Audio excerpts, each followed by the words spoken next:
What's up, guys? So when you're starting your life journey, you often have no idea what you should be doing. You then get stressed because you have no idea what job you should take, if college is the best choice, or what the heck you should be doing. You then wonder how your life would change after college, or where your life is going to head 10 years from now. But one of the first things you need to tell yourself is that no one has all the answers they need before they start their life journey. Even when Bill Gates and Steve Jobs established their companies, they heavily relied on books to guide them through their hardships. Everybody starts off with a question no matter where they begin at, and they read books to find those answers. Perhaps you have a negativity problem, or maybe you lack some imagination or motivation. Either way, reading books give you the possible ideas to become the best version of yourself. It saves you months and years of trying to find yourself because you're reading the experience of those who already suffer what you're going through right now. And rather than blindly searching for books to determine which ones will help you in the start of your journey, I'm going to give you 5 popular self-development books to read in your early 20s. And the first book is The 6 Pillars of Self-Esteem by Nathaniel Branden. This book is great for anyone who wants to increase their self-esteem, and who doesn't want to increase their self-esteem after dealing with rejection, failure, or confidence. And the author introduces a 6 action-based method to practice daily that's actually going to help you build your self-esteem. And for anyone wondering, those 6 pillars are the practice of living consciously, self-acceptance, self-responsibility, self-assertiveness, living purposely, and personal integrity. And the author talks about the 5 years that's important for self-esteem, which are the workplace, parenting, education, psychotherapy, and the culture at large. So if you're someone who's looking for the best way to increase their own self-esteem, you should start with this book. And the second book is Use Your Body to Heal Your Mind by Henry Grayson. Hey, maybe your self-esteem is already good. This book is meant to help anyone who's dealing with a troubled mind. Using a ton of research he collected over the years, Dr. Grayson talks about how you can prevent your body from freaking out by controlling your mind and making you do something stupid. Maybe you're constantly hitting yourself with a shovel because you made a mistake in the past that you want to correct today. Or maybe you're dealing with depression and you're in the process of taking a ton of medication just to keep you going. But before taking those next pills, you might want to pick up this book first. Through years of research and helping his private clients, Dr. Grayson has developed a step-by-step formula to identify what's keep people stuck at repeating the same unproductive activities. He teaches you how to become more aware of your conscious thoughts so you can prevent yourself from doing anything unproductive or rash. In other words, this book teaches you how to hack your own brain. The third book is Waking the Tiger, Healing Trauma by Peter A. Levine. I'm not sure about you, but I'm sometimes haunted by my past traumas.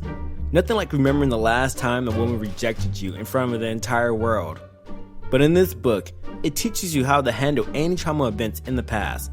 The author believes instead of living in the past, it's more important to attack them like a bear. For example, I can remember myself failing in the candy business that I started years ago, but that isn't going to do anything for me. Instead, I need to become like a tiger and face the fact that I failed my candy business because I marketed to the wrong audience and got caught by the teachers in school. The author knows what he's talking about when he goes about letting your instincts go and take over and beat your own mistakes with your claws. You learn from your mistakes, you don't draw about them, and Peter does a good job at teaching you on how to bring out your inner beast. And the first book is Zero Limits by Joe Vitale.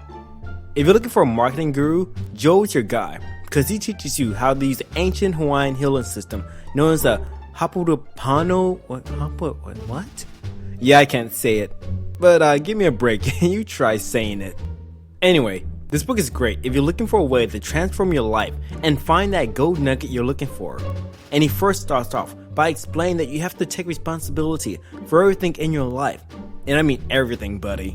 Whether it's your girlfriend, husband, family, or job, everything that is connected in your life has been influenced in some way or another.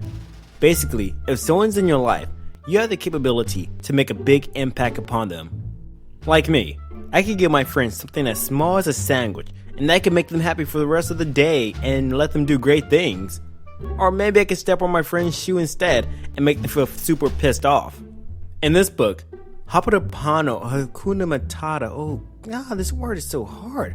Pretty much, That word is a method that removes those irritating mental obstacles that give you doubt and frees your mind to find new and unexpected ways to get what you want out of life. And the last book is The Road Less Traveled by M. Scott Peck. So, do you think you have a bad life? Who knows, maybe you do. Maybe you stumped your foot against the coffee table this morning, or maybe you lost your money on the way to work. To give you a basic idea on what this book is about, it's meant to help anyone who's dealing with some kind of real crap in their life right now. And it first starts off by having you admit that life is pretty difficult, and that life isn't like the Disney movie where you can sing your problems away and find animals who will come to your rescue. I'm not saying that this book is depressing, but it covers some pretty sad topics, like having a sucky romance life, dealing with some pretty evil stuff, or even dealing with some mental illnesses. But once you see past the gloomy parts, you have no choice but to see the light. Self-control is one of the main things he talks about in his book. After all, if you don't have self-control and you can't control those bad habits, you might end up giving yourself more problems in the future. And like someone once said, I have 99 problems, but self-discipline isn't one. Anyway, this book is meant to help you explore the very nature of loving relationships and lead you toward peace and happiness. You'll learn how to love yourself, become a more sensitive parent, and understand who you are as a human being. And yes, I know there's a ton of self-development books out there that's probably way better than the ones I listed here, but if you have any ideas on what books you might like, just comment below and subscribe, and hopefully we get to them later on. So as they say in La La Land, cheers.